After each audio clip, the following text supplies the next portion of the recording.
चला तर स्वागत आहे तुमचं संगीता's किचन चॅनलमध्ये। आज बनवत आहोत आपण लिंबाचं लोणचं। मी पाण्यात भिजत ठेवले होते 2-3 तास। आता हे काढून घेणार आहे मी। हे बघा काढून घेतलेत। आता ह्याला मी स्वच्छ असं पुसून घेणार आहे। पुसून आपण चिरून घ्यायचं आहे।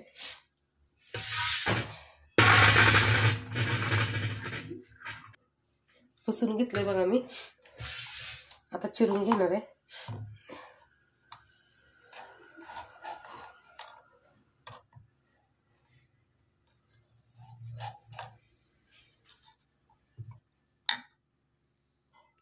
हे बघा अशा पद्धतीने छोटे छोटे तुकडे करून घ्यायचे आपल्याला चिरून, आणि बी काढून घ्यायचं त्याच्यातला। बी एकही ठेवायचं नाहीये। हे बघा आपले लिंबू चिरून झालेले आहेत असे। आता हे मसाला काढताय मी।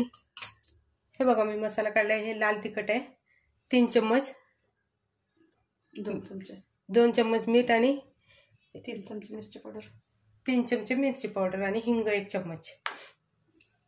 साखर पावशेरचं माप आहे। हे बघा ह्या ग्लासानं 2 ग्लास साखर घेतली। 1 ग्लास टाकले मी, दुसरं पण 1 ग्लास, म्हणजे याच्यामध्ये पाव किलो साखर बसते। अर्धा किलो साखर झाली। आता हे मसाले टाकत आहेत, मीठ आणि तिखट आणि लाल तिखट।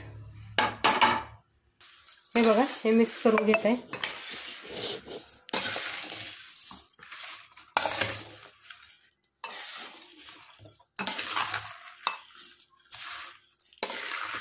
हे बघा आपल्याला आता वापरून घ्यायचं आहे, त्यामुळे मी हे ह्याच्यात भरून घेत आहे। हे बघा खाली पातेल्यात पाणी टाकलंय मी 2 तांबे, त्यामध्ये हे वापरायला ठेवलंय। आता त्याच्यावर मी झाकण ठेवत आहे।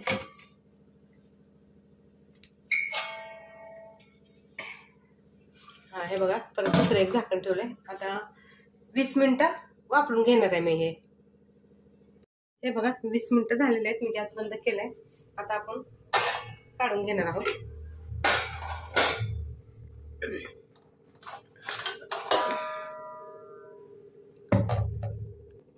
हे बघा हे मी ह्याच्यामध्ये टाकून घेणार आहे।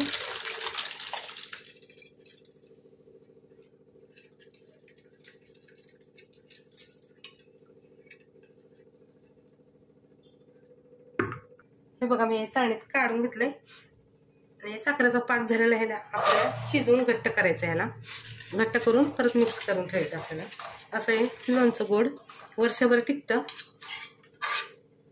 आता ह्याला आपण थोडंसं घट्ट करून घेणार आहोत।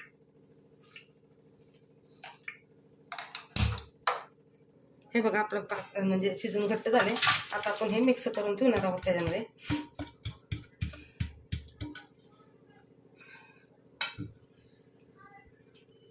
हे बघा पाक झालेला आहे आपला। आता मी त्याच्यामध्ये ऍड करत आहे।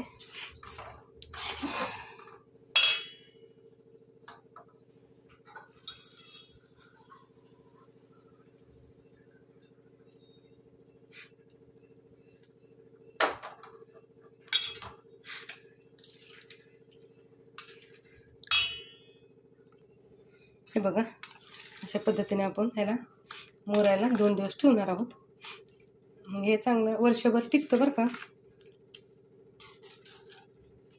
चिनी मातीच्या बरणीमध्ये भरून ठेवलं ना, वर्षभर काही होत नाही। चवीला तर एवढं खूप छान लागतं, गोड आंबट तिखट चटपटी। न खाणारे सुद्धा मागून खातील।